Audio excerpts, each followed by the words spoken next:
بسم اللہ الرحمن الرحیم وَكُلُّ وَاحِدَةٍ مِّنَ الْكَلِمَتَيْنِ تَعُدُّ جُزْءًا مِّن هَٰذِهِ الْجُمْلَةِ، اور ان کلموں میں سے ہر ایک اس جملے کا جز کیا ہوتا ہے؟ شمار ہوتا ہے۔ کیا ہوتا ہے؟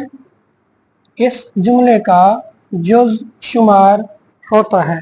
یعنی وہ یہاں سمجھانا یہ چاہ رہے ہیں کہ البستان جمیل، ان میں سے ہر ایک جو ہے یہ کیا ہوتا ہے؟ یہ کلمے کا جز شمار ہوتا ہے۔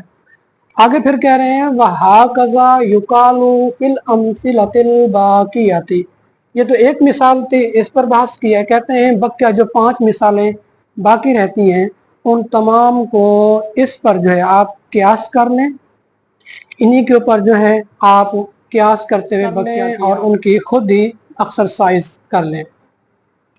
یہاں سے مصنف علیہ الرحمہ ایک فائدہ بیان کر رہے ہیں۔ وہ کہتے ہیں وَبِهَذَا نَرَىٰ أَنَّ الْكَلِمَةَ وَحْدَهَا، کہ ہمیں اس بات کا پتہ چلتا ہے، ہم دیکھتے ہیں کہ جو کلمہ ایک ہے وہ چاہے البستان ہو یا جمیل، الگ الگ، یہ تخاطب کا فائدہ نہیں دیتے، تخاطب کے اندر کفایت نہیں کرتے، کہ اس سے جو ہے مخاطب کو تامہ فائدہ حاصل نہیں ہوتا، اس کو جو ہے فائدہ تامہ حاصل نہیں ہوتا۔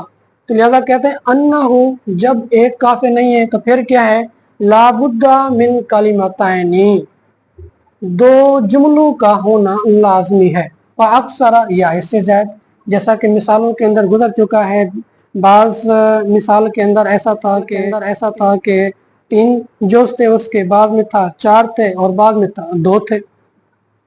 حتیٰ، تاکہ ایسا ہو جائے، حتیٰ یستفید الانسان فائدۃ تامۃ، تاکہ انسان جو ہے اس سے، تاکہ 2 کلمے ہوں یا 3، 2 یا 3، 2 یا سے انسان جو ہے اس کو فائدہ تامہ حاصل ہو جائے، انسان فائدہ تامہ حاصل کر لے۔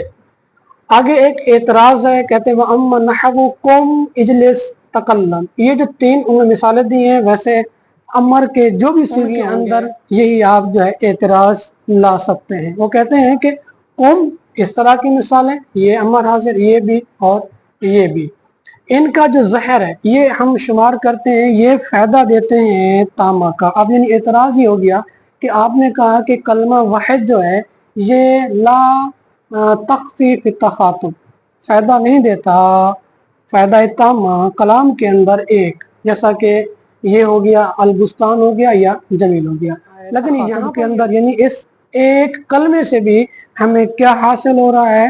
فائدہ تامہ ہو رہا ہے۔ تو پھر ایک کیوں ہے؟ کہتے ہیں فَلَيْسَ فِي الْحَقِيقَةِ، حقیقت میں ایسا ہے ہی نہیں کہ یہ واحد ایک کلمہ ہو، جو ہم دعویٰ کر چکے ہیں اسی پر ہی قائم ہیں، اسی کے اوپر ہی ہم بحث کر رہے ہیں کہ لَيْسَ فِي الْحَقِيقَةِ بِكَلِمَةٍ وَاحِدَةٍ قُمْ اجلس اور تکلم، یہ اکیلے ایک کلمہ ہے ہی نہیں، انما ہوا جملۃ مرکبۃ من کلمتین، یہ قم اجلس اور تکلم یہ جو ہیں یہ 2 کلموں سے مرکب ہیں۔ کس طرح؟ کہتے ہیں احداہما ملفوظۃ، ایک ان میں سے ظاہر ہے، جیسے قم ہو گیا، اجلس ہو گیا، تکلم ہو گیا، والاخری غیر ملفوظۃ، اور دوسرا کیا ہے؟ غیر ملفوظ ہے، جو ہم پڑھ نہیں سکتے، ہم اس کا تلفظ نہیں کر سکتے۔ قم اجلس اور تکلم، ہم اس کا جو ہے کیا کر رہے ہیں؟ ان کے اندر جو دوسرا کلمہ ہے، دوسرا جز ہے، وہ ہم غیر ملفوظ ہے، ہم اس کو جو ہے ملفوظ نہیں کر سکتے، ہم اس کو نہیں پڑھ سکتے۔ کہتے ہیں وہ ہے کیا؟ وَهِيَ أَنْتَ، اور وہ کیا ہے؟ انت ہے، الَّتِي يَفْهَمُهَا، یہ جو انت ہے دوسرا کلمہ ہے، اس کے اندر اس کو سامع سمجھے گا، کلام سے، قرینے سے سمجھے گا۔ وَإِن لَمْ کیا گیا ہو، اگرچہ اس کو پڑھا نہ گیا ہو، یہ قرینے سے پتہ چلے گا اور سامع ہی جانے گا کہ یہاں پر جو ہے دوسرا جو جز ہے، دوسرا کلمہ ہے، وہ غیر ملفوظہ ہے، اور یہاں پر جو ہے پوشیدہ ہے، اس کو کلام کے اندر نہیں لایا گیا۔ تو لہٰذا ہمیں اس تمام بحث سے اس بات کا پتہ چلا کہ مصنف علیہ رحمہ کا جو دعویٰ تھا انہیں کلیم کیا تھا کہ یہ جو ہم بحث لا رہے ہیں یہ جملہ مفیدہ کی ہے، اور جملہ مفیدہ کی میں تعریف کی کہ دو کلموں سے مل کر بنتا ہے، تو اس تمام بحث کے اندر انہوں نے یہ بتا دیا کہ جملہ مفیدہ ہوتا ہی وہی فائدہ تامہ حاصل کرتا ہے۔